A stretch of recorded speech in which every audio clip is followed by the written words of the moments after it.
ভাটপাড়া নৈহাটিতে ফের ভেঙে চুরমার অর্জুন সিংয়ের একাধিপত্য। সমবায় ব্যাংকের নির্বাচনে বিনা প্রতিদ্বন্দ্বিতায় জয় পেল তৃণমূল। ভাটপাড়া নৈহাটি কোঅপারেটিভ ব্যাংকের সমবায় সমিতির ভোটে মনোনয়ন প্রত্যাহারের শেষ দিন ছিল শনিবার। দেখা গেল 44টি আসনের তৃণমূল প্রার্থীদের বিরুদ্ধে দাঁড়াননি কেউই। ফলে বিনা লড়াইয়ে জয়ী ঘাসফুল শিবির। জয়ী প্রার্থীরাই নিজেদের মধ্যে থেকে একজনকে সমবায় সমিতির চেয়ারম্যানকে বেছে নেবেন। একসময় এই কোঅপারেটিভ ব্যাংকের চেয়ারম্যান ছিলেন ভাটপাড়ার দীর্ঘদিনের বিধায়ক অর্জুন সিং।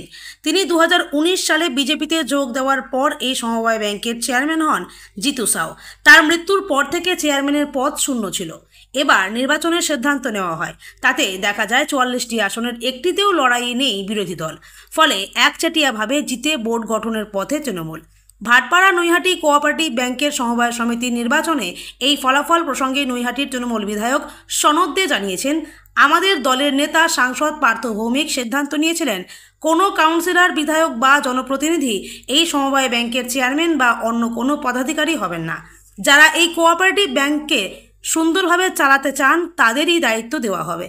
উল্লেখ্য, বছরখানেক আগেও ভাটপাড়া নৈহাটি এলাকায় অর্জুন সিংয়ের দাপট ছিল।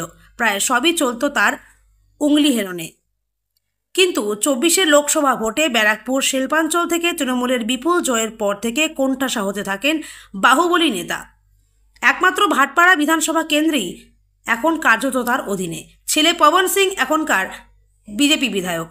আশপাশের সমস্ত বিধানসভা এলাকাতেই ঘাসফুলের জনপ্রতিনিধিরা কার্যত তাকে ঘিরে ফেলেছেন।